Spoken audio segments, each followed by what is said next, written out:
Si Argentina quiere soñar con llegar a ser algún día un país donde abunde la prosperidad, donde las empresas generen empleo y donde los inversores se peleen por invertir, debe acabar con el mayor problema que le persigue desde hace muchísimas décadas, la inflación. Y es que a lo largo de gran parte de su historia, Argentina no ha logrado mantener unas tasas de inflación medianamente razonables. Es por esto por lo que la dolarización se presenta como una herramienta para resolver este problema que lleva arrastrando tanto tiempo. Pero ¿es esto realmente la mejor opción? ¿Se puede conseguir luchar contra la inflación sin tener que acabar con el peso? Esto es lo que vamos a tratar en el vídeo de hoy, y para hacerlo tendremos que tratar un poco la historia monetaria de Argentina. Así que no me enrollo más, poneros cómodos, que empezamos.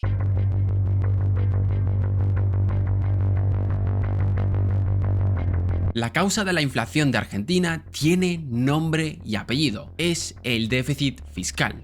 Situación donde los gastos tributarios son mayores a los ingresos. Ahora bien, quedarnos con esto es solo ver la punta del iceberg del argumento. Vamos a bucear un poco en él para entender bien el origen de la problemática. El Banco Central, que es el encargado de la política monetaria de una nación, puede actuar bajo dos esquemas diferentes. El primero de ellos es el esquema de dominancia monetaria. Es la situación donde la economía forma sus expectativas en base a las políticas que lleve a cabo el Banco Central, y el gobierno debe adaptarse a esas condiciones. Es decir, es una situación donde las empresas, los inversores, los sindicatos y todos los agentes económicos se creen lo que diga el Banco Central, haciendo que cosas como las subidas salariales se pacten en función de los objetivos del Banco Central, que los depósitos se remuneren en función de la inflación que persigue el Banco Central, o que las inversiones tengan en cuenta la política del Banco Central. En resumen, que la economía se adaptará a ese objetivo, dando pie a una mayor estabilidad en ella, ya que el saber cuál será la inflación que vamos a tener en los próximos años eliminará ese componente de incertidumbre que tanto daño puede hacer a una economía. Es decir, se produce lo que los economistas llamamos un anclaje de expectativas. En la otra cara de la moneda tenemos un banco central que actúa bajo un régimen de dominancia fiscal, que es la situación donde la institución actuará en respuesta al gobierno. ¿Y a qué no adivináis bajo qué esquema actúa el Banco Central argentino? Venga, os doy 5 segundos para responder en los comentarios. En efecto, el Banco Central actúa bajo un régimen de dominancia fiscal. Y esto de aquí tiene repercusiones mucho más fuertes de las que uno se puede imaginar. La inflación puede surgir por dos vías: por un aumento excesivo de la oferta monetaria o por un colapso de la demanda monetaria. Y en un régimen de dominancia fiscal se puede dar por ambas vías a la vez. Como el Banco Central argentino le tiene que financiar el déficit al gobierno, los agentes dejan de fiarse tratando de deshacerse de la moneda que emite para irse a otro tipo de activos cuyo valor sea más predecible, ya que el déficit del gobierno al final es una cosa hasta cierto punto arbitraria que no se puede predecir. Por eso, por lo que si un gobierno mantiene un déficit fiscal muy alto durante un tiempo muy prolongado, llegará a un punto donde sí o sí deberá ser financiado con señoraje. Y como dijo el economista Thomas Sargent, parafraseando a Milton Friedman, la inflación alta y persistente es siempre y en todo lugar un fenómeno fiscal, en el que el Banco Central es su cómplice monetario. Esto de aquí sugiere que la causa inicial de la inflación es el déficit y no la emisión monetaria. Y ahora explico el argumento para que veáis que realmente tiene sentido. Un gobierno incurre en déficit fiscal, y cuando lo hace emite deuda para conseguir financiación. Con esa emisión de deuda ya se está generando un incremento en la oferta monetaria, entendiendo oferta monetaria en el sentido amplio de la palabra, ya que la oferta monetaria no solo son los billetes que hay en un banco, sino que también cuentan las deudas que hay en la economía denominadas en esa moneda. Si queréis más información tenéis un vídeo en la descripción donde explicamos más en profundidad estos temas. Es por eso que cuando un gobierno se endeuda ya está aumentando la oferta monetaria desde el inicio, pero en ese momento aún no se ha aumentado la base monetaria, y en la base monetaria es donde entrarían los pesos físicos que veis cada día. Esa deuda el gobierno la deberá devolver en algún momento con unos intereses. Podrá ir pagándola a base de recaudación fiscal, pero si el peso de esta deuda llega a ser demasiado grande, llegará un punto en donde los ingresos fiscales no bastarán y nadie les va a prestar. La inflación comenzará a subir, ya que los déficits déficits fiscales estimularon la economía, haciendo que se encarezca aún más el gasto, incrementando más el déficit. Y cuando esto pasa, llegará un punto donde la emisión monetaria será el último recurso,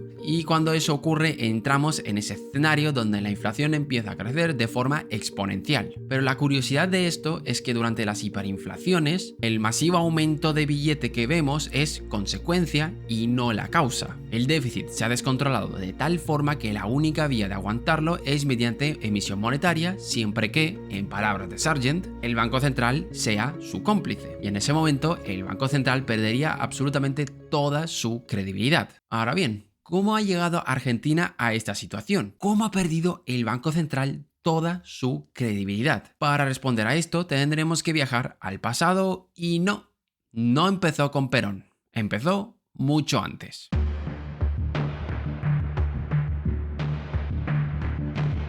En el año 1867, Mitre estableció una convertibilidad del oro con el peso, algo que implicaba un tipo de cambio fijo respecto al oro, a la vez que una perfecta movilidad de capitales, cosa que implicaba una renuncia a la política monetaria de lo que era el equivalente del Banco Central argentino en aquel momento. Al margen de todo esto, lo que nos importa es que en ese momento no se llegaron a establecer unas reglas fiscales que tenga que seguir el gobierno, haciendo que ese régimen de convertibilidad se tenga que suspender en el año 76 para luego volver a ponerlo en el año 83 y volver a quitarlo en el año 85. Entraríamos en un bucle donde quito y pongo el régimen de convertibilidad. Podríamos decir que era la convertibilidad de Schrödinger. Todo esto estallaría por los aires en el año 89, donde ocurrió lo peor que le puede pasar a un país bajo un esquema del patrón oro, que vengan de golpe todos los depositantes y retiren su oro. Por cierto, esta crisis está explicada en otro vídeo, al igual que toda la historia económica de Argentina. Tenéis la lista de reproducción en la descripción. La mayoría de los depositantes, que eran casi todos de origen británico, dejaron de confiar en el gobierno debido a los constantes déficits que estaban sufriendo. Esto de aquí terminaría de colapsar en el año 1890, donde se suspendía el pago a Baring Brothers, ingresando a Argentina en el libro negro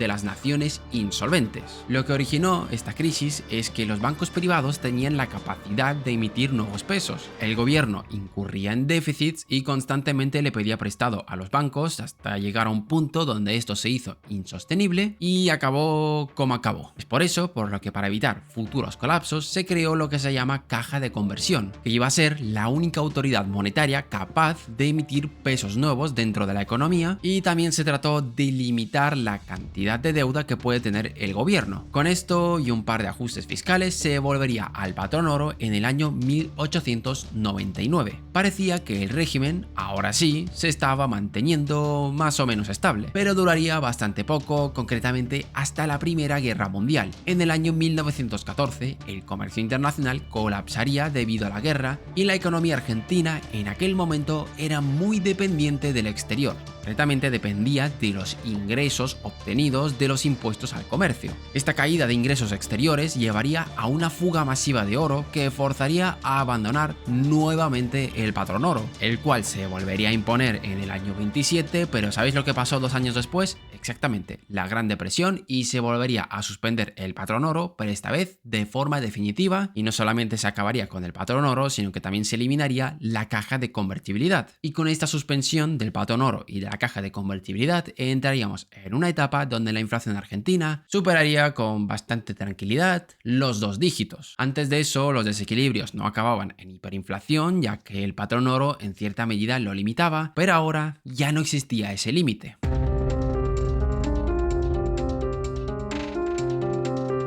En el año 1935 se crea el Banco Central Argentino y se inicia la etapa de las constantes monetizaciones de los déficits. Aquí ya empezaríamos a ver tasas de inflación más elevadas, ya que los déficits fiscales podían crecer de forma casi infinita, ya que ahora se podían monetizar, ya que en el momento en el que se creó el Banco Central no se impusieron unas reglas fiscales muy claras. Los distintos gobiernos que iban a entrar trataron de lograr sus objetivos y fracasaron constantemente en tratar de mantener mantener unas tasas de inflación medianamente moderadas, desde los planes quinquenales de Perón hasta los distintos intentos de ajuste fiscal. Nada pudo resolver el problema de la inflación. Insisto que si queréis saber más sobre esta época tenéis la lista de reproducción en la descripción. Los gobiernos tuvieron que enfrentarse a tasas de inflación bastante elevadas, especialmente a partir de los 70, donde destaca el año 1976 con una tasa de inflación registrada de un 444%. El gobierno trató de realizar ajustes llevando la inflación al 178% al año siguiente y tratando de que el Banco Central actúe respetando la meta de inflación, pero incumplieron bastante rápido este objetivo y tuvieron que recurrir de nuevo a las monetizaciones. ¿Qué era lo que estaba generando el problema? Que desde los años 30 Argentina había entrado en un círculo vicioso del cual era bastante complicado salir. Como hemos visto, antes de abandonar el patrón oro, Argentina ya tenía serios problemas para definir su política fiscal, pero tras abandonar el patrón oro la cosa empeoró.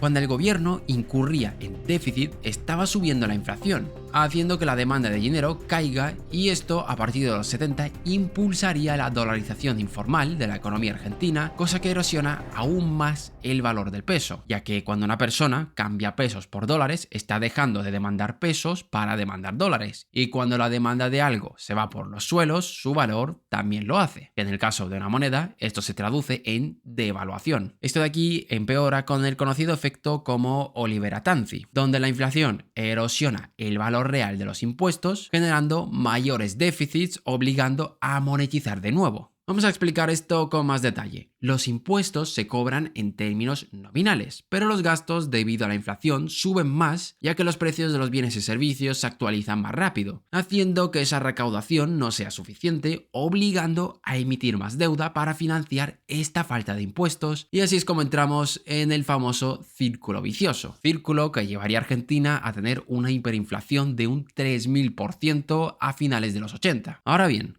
¿cuál es la moraleja que podemos sacar de todo esto? Cuando Argentina estaba bajo el patrón oro, no podía monetizar de forma infinita, pero tenía el hándicap de que cualquier agitación a nivel internacional colapsaría su economía, como por ejemplo la Primera Guerra Mundial. Pero por otro lado, la salida del patrón oro no se hizo de una forma correcta, ya que las cuentas no estaban arregladas, provocando que se entre en este círculo vicioso que hemos explicado. Y con esto llegamos al presente, donde Milei propone la dolarización de la economía argentina, cosa que requiere previamente de un arreglo de las cuentas fiscales del gobierno, como ya hemos explicado en varios de nuestros vídeos, ya que Milei no puede dolarizar de un día para otro. Tendrá que bajar algunos gastos y subir algunos impuestos para poder conseguirlo. Y ya podéis intuir por dónde vamos. Estaríamos en una situación parecida a la de los años 30, pero esta vez con las cuentas arregladas. Y ahora es cuando llegamos al meollo del asunto. ¿Se podrá blindar el Banco Central y abandonar esa dominancia fiscal? ¿O la dolarización sigue siendo la mejor opción?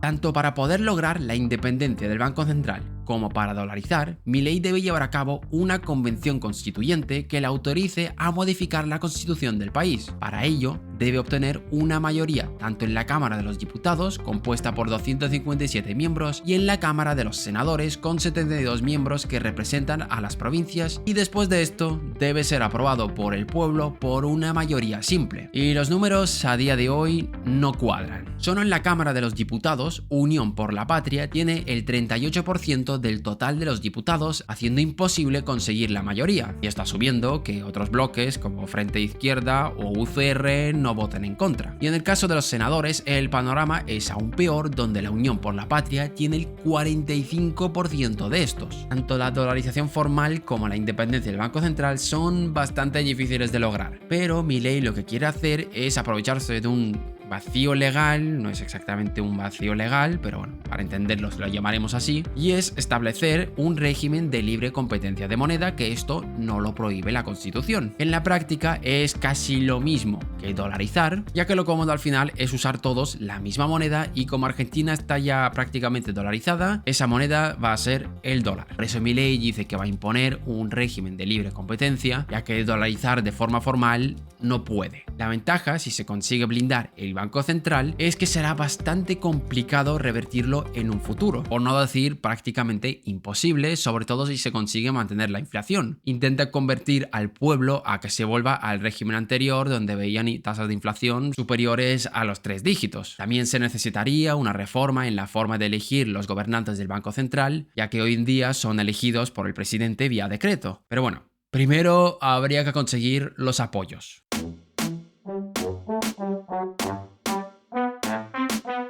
Por tanto, sí que existe una mejor alternativa a la dolarización, pero como hemos visto, el problema reside en que se necesita muchos pactos para lograr hacerlo. En la descripción os dejamos nuestro vídeo analizando la dolarización de Ecuador, donde exponemos los pros y los contras de llevar a cabo esa medida, y como contraparte tenemos el ejemplo de Perú, donde se ha conseguido un banco central independiente, logrando así una de las monedas más estables de Latinoamérica. La opción más viable al final es, como dice Milei, la de imponer un régimen de libre competencia, que en la práctica sería dolarizar la economía, pero previamente necesita arreglar las cuentas del gobierno, y cuando llegue ese día deberá tomar la decisión. La mejor decisión sería la de tratar de presionar a los grupos para que le apoyen en la reforma de la Constitución, cosa que por ahora no ha valorado, pero la opción está ahí, y si no, tendrá que seguir con el plan inicial y dolarizar la economía argentina, que sería lo que conocemos los economistas como second best o segunda mejor opción, la cual es políticamente más viable. En cualquier caso, cualquiera de las dos opciones es mejor a lo que tiene Argentina hoy en día. Llegado el momento, habrá que ver si lo que decide es blindar el Banco Central por Constitución o seguir con su plan inicial. De querer lograr la independencia del Banco Central, tendría que presionar a los distintos grupos para conseguir su apoyo, algo que puede ser complicado, pero seguramente más viable a nivel político que tratar de dolarizar de forma formal. Por ejemplo, en los pactos de mayo podría intentar dejar caer esa opción, y si no, a seguir con el plan inicial. ¿Y vosotros?